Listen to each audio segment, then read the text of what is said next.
Hello student, अब हम लोग क्वेश्चन नंबर 16 स्टार्ट कर रहे हैं। Describe why 7 into 11 into 13 plus 13 and 7 into 6 into 5 into 4 into 3 into 2 into 1 plus 5 are composite number. क्या बोल रहा है आपसे? ठीक है ना, वाई का मतलब क्यों है ना, कि ये जो नंबर दे रखे हैं आपको, कौन सा नंबर, ये नंबर और ये वाला नंबर, ठीक है ना, ये क्या है, कंपोजिट नंबर क्यों है, ये पूछ रहा है आपसे। तो सबसे पहले बात करो कंपोजिट नंबर। कंपोजिट नंबर किसे बोलते थे?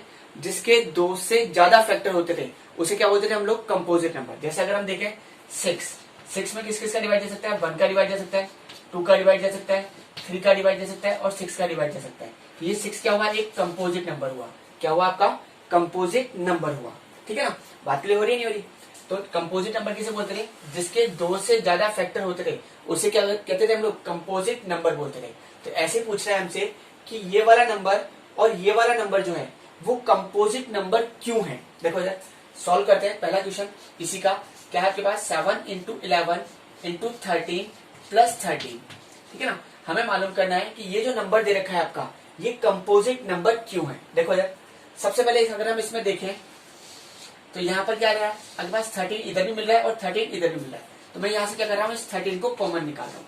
जैसे मैंने 13 को कॉमन निकाला, यहाँ रह गया 7 इंटू 11 इंटू इस 13 के लिए कितना रहेगा, 1 प्लस 1। ठीक है, तो देखो सर ये आपका 13 तो एज इट इज, मैं क्या कर रहा हूँ, इन नंबर्स को मल्टीप्लाई कर रहा हूँ। कितना हो गया पास, 77 हो गया और प्लस 1। जब आप इनको सॉल्व करोगे, 13 तो एज इट इज, इन दोनों को प्लस करूंगा तो ये कितना हो जाएगा, 78 हो जाएगा। ठीक है, अब देखो इधर अगर हम इसमें देखें तो इस नंबर में 13 का डिवाइड जा सकता है, 78 का भी जा सकता है, 2 का डिवाइड भी जा सकता है, 1 का डिवाइड भी जा सकता है। ठीक है ना, तो इसके क्या हुआ, 2 से ज्यादा फैक्टर हो रहे हैं। तो देखो इधर इतना ना बताकर हम ये क्या लिख देते हैं, इंटू 1 लिख देते हैं, क्योंकि सारे नंबर्स अगर इन दोनों को मल्टीप्लाई कर लूंगा तो मल्टीप्लाई करने में कोई नंबर आ जाएगा, उसमें 1 का तो डिवाइड जाएगा, इसलिए मैंने क्या लिख दिया, इंटू 1 लिख दिया। तो देखो इसके क्या हो गए, 2 से ज्यादा फैक्टर हो गए, है ना। 13 भी हो गया फैक्टर इसका, 78 का डिवाइड भी जा रहा है इसमें, 1 का डिवाइड भी जा रहा है। ठीक है ना, तो इसके क्या हो गए, 2 से ज्यादा फैक्टर हो गए, इसलिए ये क्या हो गया, एक कंपोजिट नंबर हो गया। तो क्या लिख दूंगा, it has more than 2 factor, so it is composite number. ठीक है, क्लियर हुआ क्वेश्चन कि ये नंबर कंपोजिट नंबर क्यों है, क्योंकि इसके 2 से ज्यादा फैक्टर है। जिसके 2 से ज्यादा फैक्टर होते हैं उसे क्या बोलते हैं हम लोग, कंपोजिट नंबर बोलते हैं। ऐसे इसका नेक्स्ट पार्ट है आपके पास, क्या है आपके पास, 7 into 6 into 5 into 4 into 3 into 2 into 1 plus 5। ठीक है ना, अब देखो इधर इसको भी वैसे ही सोल्व करेंगे। सबसे पहले इनको कुछ कॉमन मिल रहा है, देखो इधर 5 इधर भी है और 5 इधर भी है, तो हम इस 5 को क्या कर रहे हैं, कॉमन निकाल रहे हैं। ठीक है, जैसे मैंने 5 को कॉमन निकाला, ये कितना रहेगा, 7 इंटू 6, 5 के लिए कितना रहेगा, 1। तो आप कह सकते हो 7 into 6 into 1 into 4 into 3 into 2 into 1 plus, जब ये 1 कॉमन निकल गया, सॉरी 5 कॉमन निकल गया तो इसे क्या बच गया, 1 बच गया। देखो इधर 5 आपका एज इट इज, अब मैं क्या कर रहा हूँ, इन सारे नंबर्स को मल्टीप्लाई कर रहा हूँ। तो देखो ये कितना हो गया, 7 6 42 हो गया। अब इधर से मल्टीप्लाई करता हूँ, ये हो गया 2 2 3 6, है ना, 6 7 40, 6 4 24। तो देखो इधर मैं क्या कर लेता हूँ, 42 को कितना आता है के पास, 12 12 2 24, इसको 24 से मल्टीप्लाई करते हैं। 4 2 8, 4 4 16, 16 और 4 20, 20 केरी कितनी है, 2, 4 2 8 और 2 10, तो कितना है आपके पास, 1008। ठीक है ना, और साथ में कितना है, प्लस 1 है आपके पास। तो देखो 5 इंटू ये कितना हो गया, सॉल्व करने पर 1009 हो गया। अब देखो अगर हम इसकी बात करें तो इस नंबर के अंदर 5 का डिवाइड भी जा सकता है, 1009 का डिवाइड भी जा सकता है, और 1 का डिवाइड तो हर नंबर में जाता है। तो मैं साथ में क्या लगाता हूँ, इसलिए इंटू 1 लगा देता हूँ। तो मैं क्या बोल दूंगा, इसलिए क्या हो गए, 2 से ज्यादा फैक्टर हो गए। क्या लिख दूंगा, it has more than 2 factor, इसके क्या हो गए, 2 से ज्यादा फैक्टर हो गए, so it is composite number. इसलिए कैसा हो गया, ये कंपोजिट नंबर।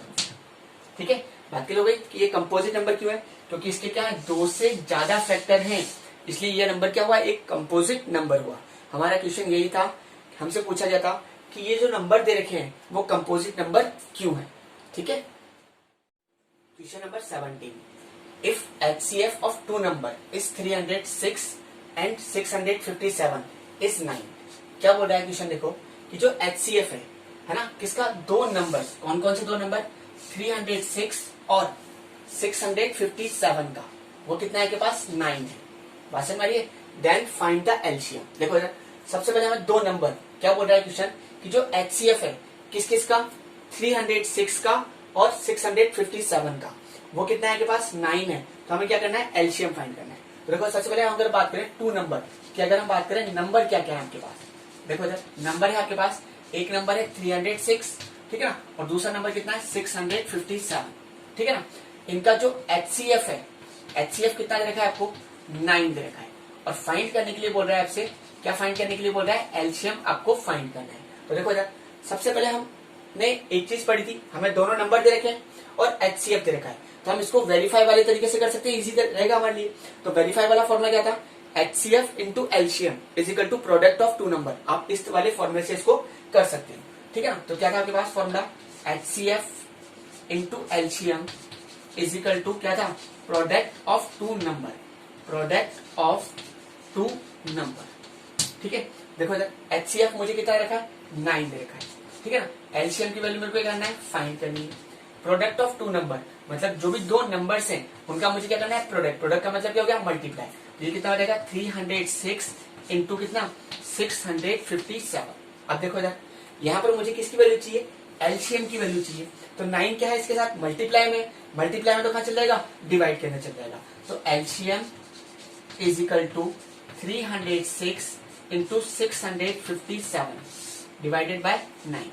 देखो इधर 3 से कट रहा है, 3 3 जा 9, 3 से कटा 3 1 जा 0 और 3 2 जा 6, ठीक है। ऐसा मत कर देना 3 1 जा 3 3 2 जा 6 पे आप 12 लिख दो, ठीक है ना। देखो 3 1 जा 3, अब इसमें डिवाइड नहीं था इसलिए क्या लगाओगे, 0 लगाओगे, और 3 2 जा 6, वापस 3 से कट रहा है ये वाला नंबर भी। देखो 3 2 जा 6, 3 1 जा 3, ठीक है ना, 2 बचा, 3 9 जा 27। अब मैं क्या करूंगा, 102 को है ना 219 से मल्टीप्लाई करूंगा। 219 को मुझे क्या करना है, 102 से मल्टीप्लाई करना है। देखो 9 2 जा 18 कैरी 1, ठीक है, 2 1 जा 2 और 1 3, 2 2 जा 4, ठीक है, मल्टीप्लाई 0 0, मल्टीप्लाई मल्टीप्लाई 9 1 और कितना आ जाएगा पास, 2 आ जाएगा। यहाँ हो गया पास 8 3, 9 और 4 13 कैरी 1, ये हो गया 2 2, ठीक है ना। देखो इधर तो इसका जो एलसीएम है वो कितना के पास, 22,338 आ गया, ठीक है। तो एलसीएम कितना हो गया आपके लिए, कितना हो गया, 22,338 हो गया, ठीक है। Question number 18, A rectangular porch is of dimension 18 meter 72 centimeter multiply by 13 meter 20 centimeter। क्या बोल रहा है, देखो ये कि आपके पास एक रेक्टेंगुलर पोर्च है जिसकी डायमेंशन, डायमेंशन मतलब ये तो क्या है, लेंथ है उसकी, ठीक है ना, कितनी है, 18 मीटर और 72 सेंटीमीटर, और ब्रेथ कितनी है इसकी, 13 मीटर और 20 centimetre. Square tiles of same dimension are used to cover it. क्या बोल रहा है ये हमें कि हमें इस रेक्टेंगल को स्क्वायर टाइल से क्या करना है, कवर करना है। ऑफ सेम डायमेंशन मतलब जितनी भी आप टाइल्स ले रहे हो उन सब की डायमेंशन क्या होनी चाहिए, सेम होनी चाहिए। Find the minimum number of such tiles required. तो हमें कितनी टाइल्स की, कम से कम कितनी टाइल्स की रिक्वायरमेंट होगी, समझ रहे हो। हमें ज्यादा टाइल्स की जरूरत नहीं होगी, कम से कम टाइल्स चाहिए हमारे को, कम से कम कितनी टाइल्स की रिक्वायरमेंट होगी, ठीक है। देखो इधर इस क्वेश्चन को समझने से पहले हम एक एग्जांपल समझते हैं। देखो इधर जैसे मैंने कहा आपके पास कि एक रेक्टेंगल दे रखा है आपको, ठीक है, इसकी जो लेंथ है वो है 8 मीटर, ब्रेथ दे रखी है आपको 6 मीटर, कितनी देखिए 6 मीटर। अब मैं आपसे बोल रहा हूं कि इस रेक्टेंगल को मुझे क्या करना है, स्क्वायर शेप की टाइल से कवर करना है। कैसी शेप होनी चाहिए, स्क्वायर शेप की टाइल्स होनी चाहिए, ठीक है ना। स्क्वायर समझ गए ना, जिसमें लेंथ और ब्रेथ दोनों वैल्यू क्या होनी चाहिए, बराबर होनी चाहिए, ठीक है ना। और जितनी भी टाइल्स आप यूज में ले रहे हो इसको कवर करने में, उन सबकी डायमेंशन सेम होनी चाहिए। ऐसा नहीं कि इस टाइल्स की डायमेंशन अलग है और दूसरी टाइल्स की डायमेंशन अलग है, ऐसा नहीं होना चाहिए। ठीक है ना, कंडीशन समझ में आ रही है, सेम डायमेंशन की होनी चाहिए। दूसरी बात देखो जरा, ये जो टाइल्स है वो बड़ी से बड़ी होनी चाहिए, मतलब इस टाइल्स की जो साइड है वो बड़ी से बड़ी होनी चाहिए हमारे को। क्लियर हो रही मेरी बात? क्यों? क्योंकि वो बोल रहा है मिनिमम नंबर ऑफ टाइल्स। एक बच्चा आए छोटा सा स्क्वायर बना दे, जैसे साइड 1 ले ले, ठीक है ना, क्योंकि अगर 1 की भी ले लेता है तो भी स्क्वायर शेप की टाइल्स है, मगर उसमें क्या हो जाएगा, उसमें क्या हो जाएगा, नंबर ऑफ टाइल्स ज्यादा हो जाएगी। मगर हमें क्या चाहिए, मिनिमम नंबर ऑफ टाइल्स चाहिए। क्या चाहिए हमारे को, मिनिमम नंबर ऑफ टाइल्स। तो देखो इधर सबसे पहले हम क्या करेंगे कि यार ये जो स्क्वायर है इसकी साइड मान लेते हैं अपन ए है, कितनी है के पास ए, ये भी ए हो जाएगा। ठीक है ना, अब ए की वैल्यू जो है इस लाइन को क्या करेगी, इक्वल पार्ट्स में डिवाइड करनी चाहिए। ठीक है ना, क्या करनी चाहिए, इस लाइन को इक्वल पार्ट्स में डिवाइड करनी चाहिए। ए की वैल्यू क्या करेगी, इस लाइन को इक्वल पार्ट्स में डिवाइड करनी चाहिए। ऐसे ही ये वाली जो ए की वैल्यू है वो इस लाइन को भी क्या करनी चाहिए, इक्वल पार्ट्स में डिवाइड करनी चाहिए। या अगर 8 था तो ये भी 8 होगा। समझ में आ रही है मेरी बात? ए की वैल्यू जो है इस लाइन को क्या करेगी, इक्वल पार्ट्स में डिवाइड करेगी, और ये ए की वैल्यू इस लाइन को भी क्या करेगी, इक्वल पार्ट्स में डिवाइड करेगी। मतलब समझ रहा है, ए की वैल्यू जो है, ठीक है ना, उसका पूरा पूरा डिवाइड 8 में भी जाएगा और 6 में भी जाएगा। तो हमें क्या करना पड़ेगा, एक ऐसी वैल्यू फाइंड करनी पड़ेगी, ठीक है ना, जो ए की ऐसी वैल्यू फाइंड करनी पड़ेगी जिसका पूरा पूरा डिवाइड 8 में भी जाता हो और 6 में भी जाता हो। तो हमें क्या निकालना पड़ेगा, इसलिए HCF निकालना पड़ेगा। क्या निकालना पड़ेगा, 8 और 6 का क्या निकालेंगे हम लोग, HCF निकालेंगे। तो देखो इधर HCF अगर हम निकालें तो 8 और 6 का मैं HCF निकाल रहा हूँ। 6 1 जा 6, कितना बच गया 2। ठीक है ना, अब आप बोल रहे हो सर किससे कर रहे हो आप, ये यूक्लिडिक डिवीजन एल्गोरिथम से। ठीक है ना, अंदर कितना लिख देंगे 6, 2 का डिवाइड लगाया 3, ठीक है ना, तो रिमाइंडर कितना आ गया 0। जैसे ही रिमाइंडर 0 आ गया, जो लास्ट डिवाइजर था वही क्या है आपका HCF हो गया। तो इसका HCF क्या आ गया, 2 आ गया। HCF का मतलब समझ रहा है, ए की वैल्यू आ चुकी है आपके पास। किसकी वैल्यू आ गई है, ए की वैल्यू, मतलब स्क्वायर जो टाइल्स थी उसकी जो साइड है वो कितनी है, 2 है। ठीक है ना, देखो इधर साइड कितनी है के पास, 2 आ गई। अब मेरा क्वेश्चन सुनना, मैंने आपसे एक चीज पूछी कि what is the side of square, square tiles, है ना। पहला क्वेश्चन ये है मेरा। दूसरा क्वेश्चन है area of square tiles, area क्या होगा स्क्वायर टाइल्स का। ठीक है ना, फिर तीसरा क्वेश्चन है मेरा इसी के अंदर, नंबर ऑफ टाइल्स, मुझे ऐसी कितनी टाइल्स की रिक्वायरमेंट होगी। समझ में आ रहा है क्वेश्चन सबको अच्छी तरीके से? मेरा क्वेश्चन क्या है आपके पास, सबसे पहला मेरा क्वेश्चन है what is the side of square tiles, side कितनी होगी स्क्वायर टाइल्स की। तो आप देखो जब आपने HCF निकाला 2, तो देखो साइड कितनी है के पास, 2 हो गई स्क्वायर टाइल्स की। मुझे क्या निकालना है, इसका एरिया निकालना है। ठीक है ना, area of square tiles, area कितना होता है स्क्वायर का, साइड का होल स्क्वायर, आप बोल सकते हो 2 का होल स्क्वायर, कितना आ गया 4। अब मैंने पूछा नंबर ऑफ टाइल्स, मुझे ऐसी कितनी टाइल्स चाहिए। तो देखो तो आप बोल सकते हो नंबर ऑफ टाइल्स कैसे निकालेंगे हम, कि एरिया ऑफ रूम या रेक्टेंगल बोल देते हैं यहाँ पर, क्योंकि हमारे रेक्टेंगल टाइल है, सॉरी रेक्टेंगल पोर्च है आपके पास। एरिया ऑफ रेक्टेंगल अपॉन क्या बोल सकते हैं हम लोग, area of 1 tile. Area of rectangle कितना है आपके पास, area of rectangle, area of rectangle कैसे निकालेंगे, ये रेक्टेंगल है, क्या होता है L into B, तो क्या हो जाएगा 8 into 6 upon area of 1 tile. ठीक है ना, एरिया ऑफ 1 टाइल कितना है आपके पास 4 है, तो 4 से देखो काट दो, 4 2 जा 8, तो कितना आ गया 12 टाइल्स। तो हमें कितनी टाइल्स की रिक्वायरमेंट होगी, 12 टाइल्स की रिक्वायरमेंट होगी। क्लियर हो रही है मेरी बात?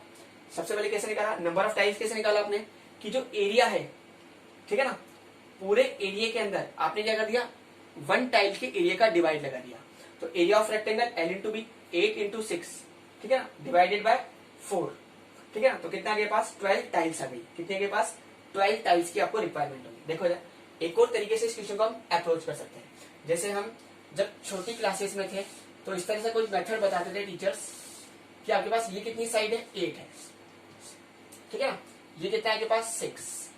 तो देखो इधर मैं क्या कर रहा हूँ, स्क्वायर शेप की टाइल्स काटनी है मेरे को, तो मैं क्या कर रहा हूँ, जैसे ये 6 है तो मैंने यहाँ पर भी कितना लेके 6 ले लिया, कितना ले लिया मैंने यहाँ पर 6, और ये काट दी टाइल्स, ठीक है ना। ये 6 ये 6 ये 6 और ये भी कितने हुए 6। अभी कितना बचा 2, कितना बचा के पास 2। अगर ये 2 है तो मैं यहाँ पर भी 2 की शेप में काट देता हूँ, स्क्वायर शेप में। मैंने ये 2 काट दी, ठीक है ना। देखो यार अभी कितनी थी, पूरी 6 थी, तो इसके कितने पार्ट्स हो जाएंगे, 3 पार्ट्स। ये भी 2 हो गया और ये भी कितना हो गया 2 हो गया, ठीक है ना। अब देखो ये 6 है, इसके कितने पार्ट्स हो जाएंगे, 3 पार्ट्स हो जाएंगे, 1 2 और 3, ठीक है ना। तो देखो यार आप मैच करो इनको, कितनी टाइल्स आ रही है आपके पास। सबसे पहली बात, ये जो स्क्वायर है इसकी साइड कितनी है, 2 आ रही है, कितनी आ रही है के पास 2। साइड ऑफ स्क्वायर कितनी आ रही है, 2 आ रही है। अगर मुझे एरिया चाहिए टाइल्स का, एरिया का मतलब वही साइड का होल स्क्वायर, साइड का होल स्क्वायर, तो आप क्या बोल सकते हो, साइड कितनी है 2 का स्क्वायर कितना हो गया 4, ठीक है ना। तो पहले आप देखो डायरेक्ट ही आप क्वेश्चन को कर सकते हो, मगर ये जो नंबर्स में थोड़ा सा बड़ा क्वेश्चन है, थोड़ा सा अप्रोच मैं आपको बता रहा हूँ, क्लियर कर रहा हूँ। तो साइड कितनी हो गई पास 2 हो गई, ठीक है ना। एरिया निकाले तो वही साइड का होल स्क्वायर। अगर पूछूं नंबर ऑफ टाइल्स कितनी यूज में आ रही है, देखो काउंट करो 1 2 3 4 5 6 7 8 9 10 11 12, तो कितनी टाइल्स यूज में आ रही है 12। तो देखो यार हमने भी काउंट करा था यहाँ पर, नंबर ऑफ टाइल्स कितनी यूज में आई थी, 12 ही टाइल्स यूज में आई थी। क्लियर हुआ क्वेश्चन। तो देखो यार सबसे पहले हम क्या करेंगे, जो भी रेक्टेंगल है उसकी लेंथ दे रखी है और ब्रेथ दे रखी है, ठीक है ना। जो भी दे रखी थी इन दोनों को क्या निकाल लेंगे, HCF निकाल लेंगे। जो HCF आ जाएगा वो क्या होगा, मेरा स्क्वायर की क्या हो जाएगी, मेरी साइड हो जाएगी। क्या हो जाएगी, स्क्वायर की साइड हो जाएगी, ठीक है ना। फिर क्या करूंगा, मुझे निकालना है नंबर ऑफ टाइल्स। क्या निकालना है मुझे, नंबर ऑफ टाइल्स निकालना है। तो नंबर ऑफ टाइल्स कैसे निकालूंगा, area of rectangle divided by area of 1 tile कर दूंगा, ठीक है। देखो करते हैं क्वेश्चन को।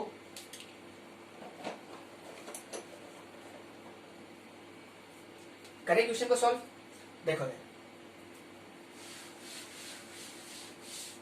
ठीक है, सबसे पहली चीज आपके पास जो रेक्टेंगल है,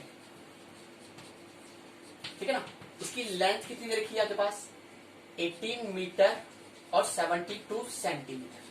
अगर हम बात करें ब्रेथ, ब्रेथ कितनी है के पास 13 मीटर और 20 सेंटीमीटर, ठीक है ना।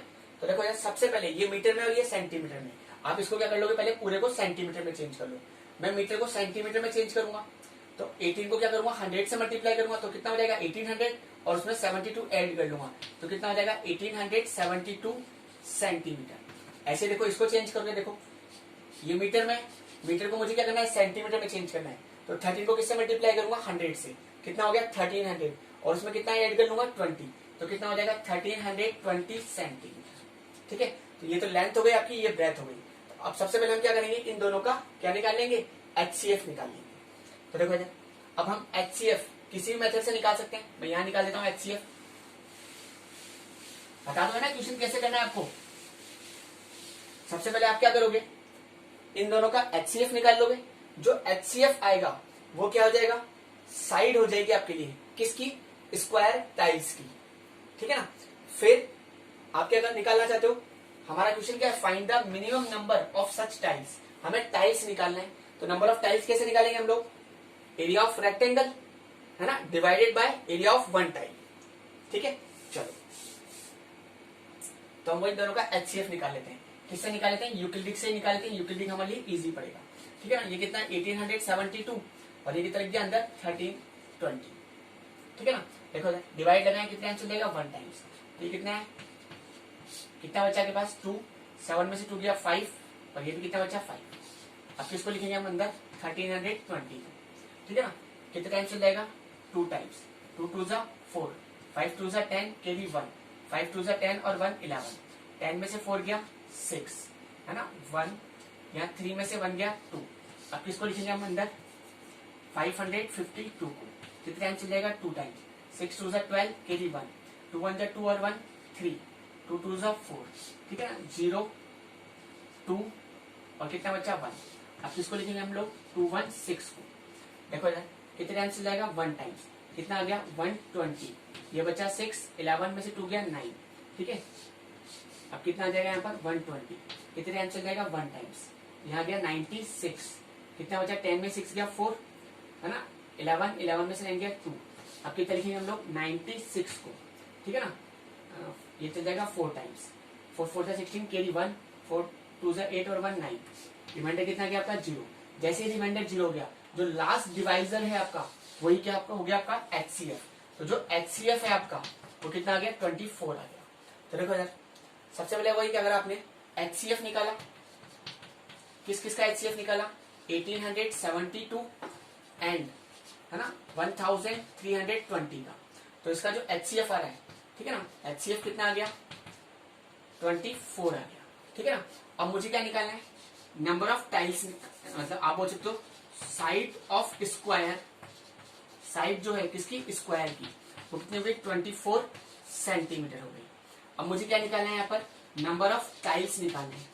नंबर ऑफ टाइल्स कैसे निकालूंगा मैं, area of rectangle divided by area of 1 square tile, area of 1 square tile, area of rectangle,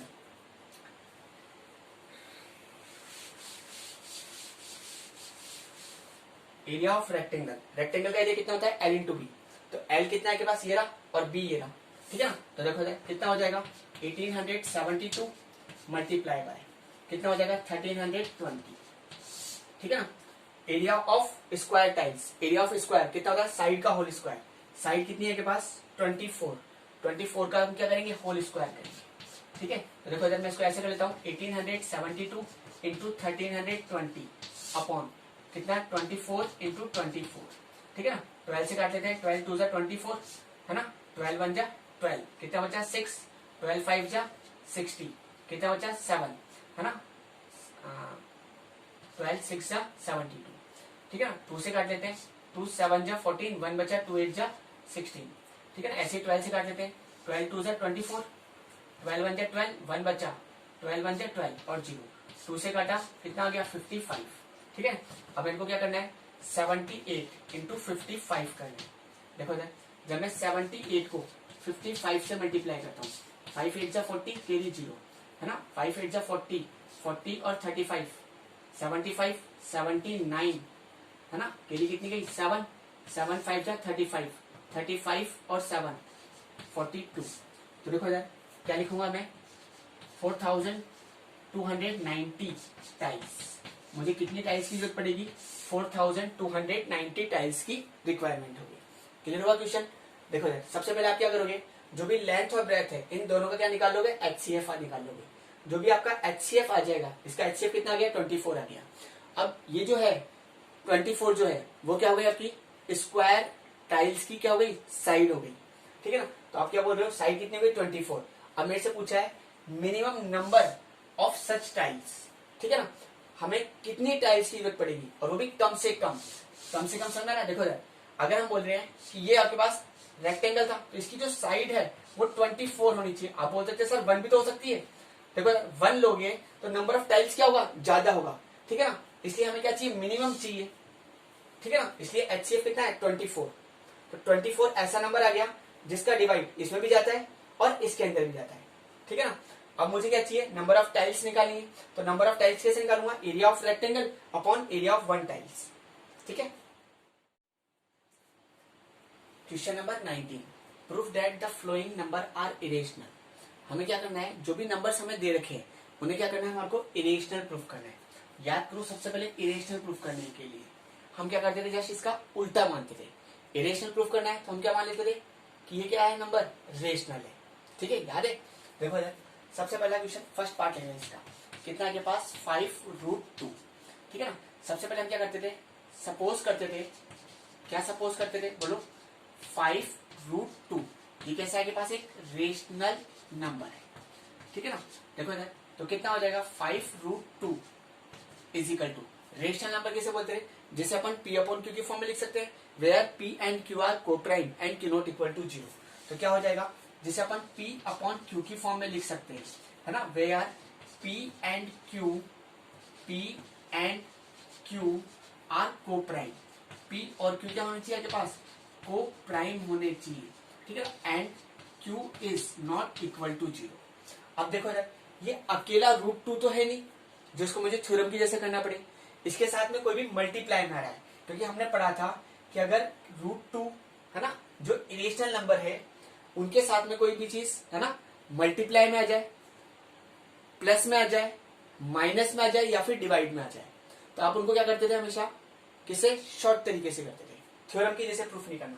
तो देखो यार, अब मुझे क्या करना है, क्योंकि मैं जानता हूँ √2 इरेशनल नंबर होता है, तो मैं यहाँ से क्या कर रहा हूँ, √2 की वैल्यू निकाल रहा हूँ। जब मैं √2 की वैल्यू निकालूंगा तो 5 का चल जाएगा डिवाइड के अंदर, तो √2 इजिकल टू कितना हो जाएगा, P अपॉन 5Q हो जाएगा। अब देखो यार, हम क्या जानते हैं कि ये जो क्वांटिटी है, ये क्वांटिटी कैसी है, एक रेशनल क्वांटिटी है। कैसी क्वांटिटी, रेशनल। क्यों, क्योंकि P अपॉन Q की फॉर्म में, भाई P एक इंटीजर है, 5 अपॉन Q भी क्या होगा, एक इंटीजर होगा, ठीक है ना, 5Q भी क्या होगा, एक इंटीजर होगा। ये पूरा इंटीजर अपॉन इंटीजर क्या होता है, रेशनल, ठीक है ना। ये कैसा नंबर हुआ, एक रेशनल नंबर हुआ। अगर ये रेशनल नंबर है तो √2 भी क्या हुआ, एक रेशनल नंबर हुआ। मगर हम क्या जानते हैं कि √2 क्या होता है, एक इरेशनल नंबर होता है। √2 क्या होता है, एक इरेशनल नंबर। तो देखो आप ये लिखो, यहाँ पर मैंने क्या बोला कि P अपॉन 5Q इस रेशनल नंबर, ये क्या है के पास, एक रेशनल नंबर है। बिकॉज, क्यों, देखो यार, because P and Q are integers. P और Q क्या है के पास, इंटीजर है, ठीक है। सो आप क्या बोल सकते हो, √2, भाई जब आपने बोला कि ये नंबर रेशनल है तो √2 किसके इक्वल हो गया, रेशनल नंबर के इक्वल हो गया। तो √2 कैसा हो गया आपके लिए, रेशनल नंबर हो गया। भाई √2 इसके इक्वल था तो √2 भी क्या हो गया, किसके इक्वल हो गया, रेशनल नंबर के इक्वल हो गया। बट हम क्या जानते हैं कि √2 कैसा होता है, इरेशनल नंबर होता है, ठीक है ना। हमने प्रूफ करा हुआ है, √2, √3, √5 ये कैसे नंबर है, इरेशनल नंबर है। तो हम कह सकते हैं, but we know that √2 is irrational number। √2 कैसा है, एक इरेशनल नंबर है। देखो यार, ये बोल रहा है कि √2 कैसा है, रेशनल नंबर है, और हम क्या बोल रहे हैं, √2 कैसा नंबर है, एक इरेशनल नंबर है। सो अवर अजम्पशन इज रॉन्ग। जो ये बात है वो क्या है, बिल्कुल जो हमने माना है वो क्या है, बिल्कुल गलत माना है। इसलिए क्या लिख देंगे हम, सो अवर अजम्पशन जो हमने माना है, ठीक है ना, इज रॉन्ग, ये क्या है, बिल्कुल गलत है, ठीक है ना। हैंस, इसलिए क्या लिख दोगे आप लोग, हैंस 5√2 ये कैसा है, एक इरेशनल नंबर, इरेशनल नंबर है, ठीक है। चलो अब इसी का सेकंड पार्ट सॉल्व करते हैं।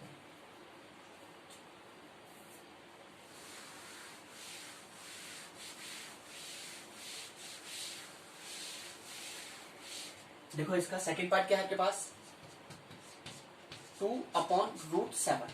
तो सबसे पहले वही क्या कर लेंगे, इसको हम लोग सबसे पहले सपोज कर लेंगे 2 अपॉन √7, है ना। ये कैसा है, आपके पास एक रेशनल नंबर है, ठीक है ना।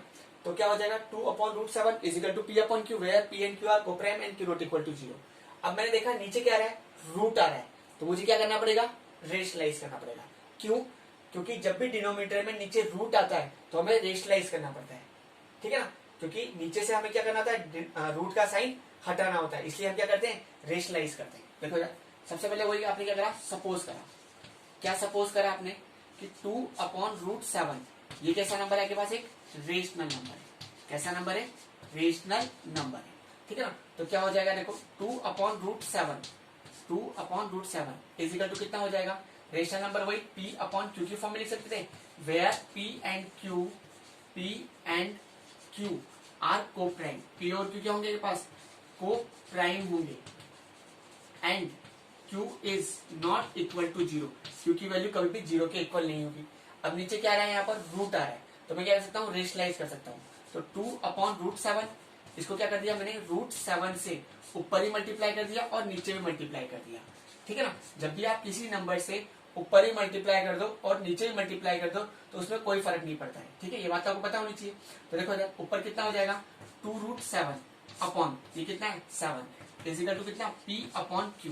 अब मुझे क्या करना है, यहाँ से रूट वाले नंबर की वैल्यू निकालनी है। तो 7 डिवाइड में तो चल जाएगा मल्टीप्लाई के अंदर, और 2 क्या है मल्टीप्लाई में, तो कहाँ जाएगा डिवाइड के अंदर। तो रूट 7 इजिकल टू कितना हो जाएगा 7p अपॉन 2q। ठीक है, अब देखो इधर ये जो नंबर है ये कैसा नंबर है आपके पास, एक रेशनल नंबर है। कैसा नंबर है, रेशनल नंबर है। अगर ये रेशनल हुआ तो रूट 7 भी क्या हुआ, रेशनल नंबर हुआ। बट हम क्या जानते हैं रूट 7 कैसा है, एक इरेशनल नंबर है। ठीक है, बात समझ आ रही है, ये कैसा नंबर है, एक रेशनल नंबर है। तो रूट 7 क्या हुआ, रेशनल नंबर हुआ। बट हम क्या जानते हैं रूट 7 जो होता है वो एक इरेशनल नंबर होता है। सो अवर अजम्पशन इज रॉन्ग। कैसे लिख देंगे हम लोग, बोलो क्या बोला मैंने कि 7p upon 2q is rational. ये क्या है आपके पास, एक रेशनल नंबर है। ठीक है ना। So root 7 is rational. Root 7 में किसके इक्वल हुआ, रेशनल के इक्वल हो गया। ठीक है ना। बट वी नो दैट हम क्या जानते हैं root 7 is irrational number. Root 7 कैसा है आपके पास, एक इरेशनल नंबर है। ठीक है ना। तो क्या लिख देंगे हम, सो अवर अजम्पशन जो हमने माना है, ठीक है ना, वो क्या है, बिल्कुल गलत है। सो अवर अजम्पशन इज रॉन्ग, हैंस क्या है आपके पास 2 अपॉन रूट 7 इज इरेशनल। ये कैसा नंबर हुआ, एक इरेशनल नंबर। ठीक है, देखो बहुत इजी क्वेश्चन है ये वाले। आपको कुछ नहीं करना होता, आपको बस रूट वाले नंबर की वैल्यू निकालनी होती है। जैसे आप रूट वाले नंबर की वैल्यू निकाल लोगे, ये रेशनल, तो ये भी क्या हुआ, रेशनल हो गया। बट हम क्या जानते हैं रूट 7 क्या है, इरेशनल नंबर है। सो अवर अजम्पशन इज रॉन्ग। इसी का थर्ड पार्ट सोल्व करते हैं।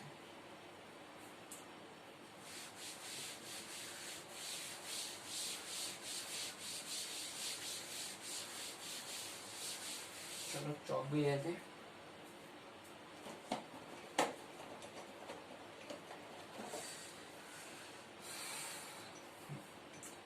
इसका थर्ड पार्ट क्या है आपके पास, 3 अपॉन 2 रूट 5। देखो इधर सबसे पहले वही क्या कर लेंगे कि ये कैसा नंबर है, एक रेशनल नंबर है। अब देखो रेशनल का मतलब वही p अपॉन q हो जाएगा। अब यहाँ पर नीचे क्या आ रहा है, रूट आ रहा है। तो रूट आ रहा है तो हमें क्या करना पड़ेगा, रेशनलाइज करना पड़ेगा। ठीक है, अगर आपको 9th क्लास में याद हो तो रेशनलाइज फैक्टर क्या है यहाँ पर, 2 रूट 5 है या रूट 5 है। ठीक है ना, आप चाहो तो पूरे से भी मल्टीप्लाई कर सकते हो और चाहो तो रूट 5 से भी कर सकते हो। बट रेशनलाइज जो फैक्टर है वो रूट 5 ही है। ठीक है, तो देखो यार सबसे पहले आपने वही क्या करा, सपोज कर लिया। क्या सपोज करा, 3 अपॉन 2 रूट 5। ठीक है ना, ये कैसा नंबर है आपके पास, एक रेशनल नंबर है। कैसा नंबर है, रेशनल नंबर है। ठीक है ना, तो क्या हो जाएगा देखो 3 upon 2 root 5 is equal to, rational का मतलब क्या हो गया, जिसको अपन p अपॉन क्यू की फॉर्म ले सकते हैं, where p and q are coprime. p और q क्या होंगे आपके पास, को प्राइम होंगे, and q is not equal to 0। ठीक है ना। अब देखो यहाँ पर नीचे क्या आ रहा है, रूट आ रहा है। जब भी नीचे रूट आता है तो हमें क्या करना पड़ता है, रेशनलाइज। तो मैं क्या कर रहा हूँ, देखो यार रूट 5 से ऊपर भी मल्टीप्लाई कर रहा हूँ और नीचे भी मल्टीप्लाई कर रहा हूँ। ठीक है ना, तो देखो यार 3 अपॉन 2 रूट 5 यही था आपके पास। तो मैं क्या कर रहा हूँ, इसको रूट 5 से ऊपर भी मल्टीप्लाई कर रहा हूँ और रूट 5 से नीचे भी मल्टीप्लाई कर रहा हूँ। और ये आपका p upon q as it is. ऊपर कितना हो गया देखो, 3 रूट 5 हो गया। अब जब मैं इनको मल्टीप्लाई करूंगा, रूट 5 को रूट 5 से मल्टीप्लाई करा कितना हो गया 5, और 5 को 2 से मल्टीप्लाई करूंगा कितना हो जाएगा 10। ठीक है, p अपॉन क्यू। अब मुझे क्या करना है, यहाँ से रूट 5 की वैल्यू निकालनी है। तो 10 क्या है, डिवाइड में, तो कहाँ चल जाएगा, मल्टीप्लाई में। और 3 क्या है, मल्टीप्लाई में, तो कहाँ चल जाएगा, डिवाइड के अंदर। तो देखो इधर रूट 5 इजिकल टू कितना हो जाएगा, 10p अपॉन 3q हो जाएगा। अब आप क्या बोल सकते हो कि ये जो नंबर है ये कैसा नंबर है, एक रेशनल नंबर है। ठीक है ना, अगर ये रेशनल है तो रूट 5 भी क्या हुआ, रेशनल हुआ। मगर हमने पुरानी क्लासेस में क्या प्रूफ कर रखा है कि रूट 5 क्या होता है, एक इरेशनल नंबर होता है। तो हम क्या लिखेंगे यहाँ पर, 10p upon 3q is a rational number. So root 5 भी क्या हुआ, एक रेशनल नंबर हुआ। But we know that root 5 is irrational number. देखो यार क्या बोला हमने, 10p upon 3q is rational number. ये क्या है के पास, एक रेशनल नंबर है। ठीक है ना। सो रूट 5 भी कैसा हुआ, एक रेशनल नंबर हुआ। कैसा नंबर हुआ, एक रेशनल नंबर हुआ। ठीक है ना, बात समझ में आ रही है। या फिर ऐसा करते हैं, इधर लिख लेते हैं, आपको दिख ही रहा होगा इधर से। क्या बोला मैंने, 10p/3q इज रेशनल नंबर, सो √5 है ना, √5 किसके इक्वल हो गया, रेशनल नंबर के इक्वल हो गया। ठीक है, बात समझ आ रही है। क्या बोला आपने कि ये नंबर क्या है, रेशनल है, तो √5 किसके इक्वल हो गया, रेशनल नंबर के इक्वल हो गया। बट हम क्या जानते हैं, √5 कैसा होता है, एक इरेशनल नंबर है। क्या बोलेंगे हम लोग, but we know that √5 is irrational number. √5 कैसा है, एक इरेशनल नंबर है। ठीक है ना, देखो ये बोल रहा है कि √5 कैसा है, रेशनल नंबर है, और हम क्या जानते हैं, √5 कैसा है, इरेशनल नंबर है। ठीक है ना, तो हमारा अजप्शन क्या हुआ, जो हमने माना वो बिल्कुल गलत हो गया। तो हमने क्या बोला, सो अवर अजप्शन इज रॉन्ग, वो क्या है, बिल्कुल गलत है। हेंस क्या बोल देंगे हम लोग, 4 क्यों, 3/2√5 इज इरेशनल नंबर। इसलिए ये कैसा नंबर हुआ, एक इरेशनल नंबर हुआ। बहुत इजी क्वेश्चन है। ठीक है ना, देखो बस आपको क्या करना है, रूट वाले नंबर की वैल्यू निकालनी है, बस रूट वाले नंबर की वैल्यू निकालनी। तो आपने बोला ये रेशनल, तो ये रेशनल, बट हम क्या जानते हैं, ये √5 कैसा होता है, इरेशनल नंबर होता है। ठीक है, देखो इधर इसी का फोर्थ पार्ट सोल्व करते हैं।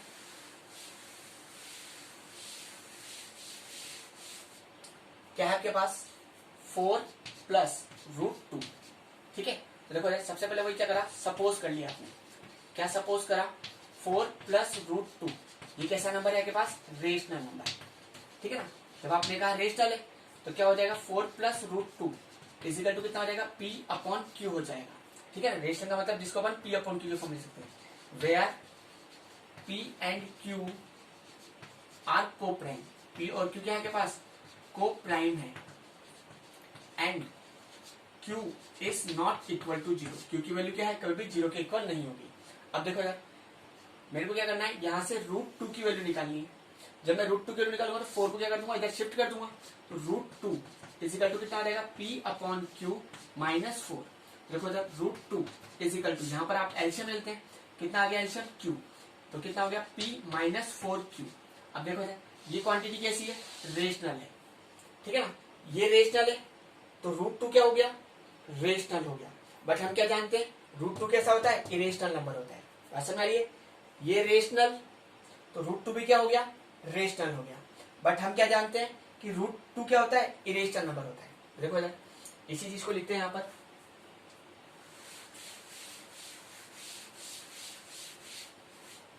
यहां लिख देता हूं आपके लिए। क्या बोला मैंने कि p-4q/q इज रेशनल, ये कैसा है के पास, रेशनल है। सो √2 है ना, कैसा हो गया, रेशनल नंबर हो गया, या √2 रेशनल नंबर के इक्वल हो गया, है ना। बट वी नो दैट हम जानते हैं, क्या जानते हैं हम, √2 इज इरेशनल नंबर। √2 कैसा नंबर है, एक इरेशनल नंबर है। ठीक है ना, बात समझ आ रही है। भाई ये बोल रहा है √2 कैसा है, रेशनल है, और हम क्या जानते हैं, √2 इरेशनल नंबर होता है। सो अवर अजप्शन इज रॉन्ग। सो अवर अजप्शन, जो हमने माना है, ठीक है ना, वो क्या है, बिल्कुल गलत है। ठीक है ना, इसलिए क्या लिख देंगे हम लोग, हेंस 4 + √2 इज इरेशनल नंबर। 4 + √2 कैसा है, एक इरेशनल नंबर है। Question number 20, what can you say about the prime factor of denominator of following rational number. क्या बोला जाता है आपसे, what can you say about the prime factor of denominator, मतलब कि जो अगर हम डिनोमिनेटर है, डिनोमिनेटर के अगर हम प्राइम फैक्टर करेंगे, ठीक है ना, तो उसके बारे में आप क्या बोल सकते हो, ऑफ फ्लोइंग रेशनल नंबर, जो भी आपको रेशनल नंबर दे रखा है। डिनोमिनेटर समझ गए, डिनोमिनेटर का मतलब वही क्यू, क्यू के बारे में आप क्या बोल सकते हो, है ना, ऑफ फ्लोइंग रेशनल नंबर, जो भी रेशनल नंबर है, अगर आप इसके डिनोमिनेटर मतलब क्यू के जब आप फैक्टर करोगे तो उसके बारे में आप क्या बोल सकते हो, ये पूछ रहा है आपसे। देखो इधर हमने क्वेश्चन सॉल्व कर रखा है पहले से ही। पहला क्वेश्चन क्या है आपके पास, ऐसा देखो क्वेश्चन हमने सॉल्व कर चुके हैं 34.12345। सबसे पहले ये डेसिमल एक्सपेंशन पहचानो। कैसा नंबर दिख रहा है आपको, ये टर्मिनेटिंग दिख रहा है। कैसा नंबर दिख रहा है आपको, टर्मिनेटिंग दिख रहा है। तो याद करो टर्मिनेटिंग कब आता था, टर्मिनेटिंग कब आता था, जब डिनोमिनेटर के फैक्टर करने पर अकेला 2 मिले, अकेला 5 मिले, या फिर 2 और 5 दोनों मिले तो आता था टर्मिनेटिंग। तो इसी चीज को हम क्या बोलते थे कि Q is the form of 2 की पावर m इंटू 5 की पावर n। बस इसने क्या कर दिया, Q नहीं बोला, क्या बोल दिया उसे, डायरेक्ट डिनोमिनेटर बोल दिया। तो आप क्या बोल दोगे, टर्मिनेटिंग है, ठीक है ना। तो आप क्या बोलोगे, denominator is the form of 2 की पावर m इंटू 5 की पावर n, ठीक है ना। क्या बोलेंगे हम लोग, डिनोमिनेटर, डिनोमिनेटर का मतलब क्या है पता है ना आपको, Q is the form of 2 की पावर m इंटू 5 की पावर n, ठीक है ना। जब भी नंबर 2 की पावर m इंटू 5 की पावर n की फॉर्म में होगा जब जाके नंबर टर्मिनेट ही आया होगा, ठीक है। बात हुई, ये नंबर कैसा है, टर्मिनेटिंग है, टर्मिनेटिंग है, इसलिए आप क्या बोलोगे, जो डिनोमिनेटर है वो किस फॉर्म में होगा, 2 की पावर m इंटू 5 की पावर n की फॉर्म में होगा। इसी का सेकंड पार्ट सोल्व करते हैं।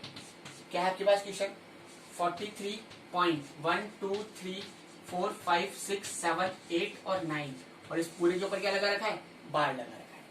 पहले इस नंबर का डेसिमल एक्सप्रेशन पहचानो। कैसा नंबर है ये, non terminating but repeating.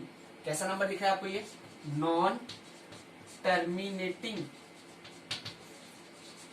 But repeating.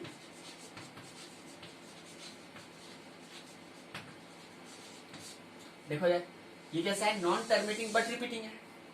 Non terminating but repeating कब होता था, याद करो, जब आप बोलते थे Q is not form of 2 की पावर m इंटू 5 की पावर n।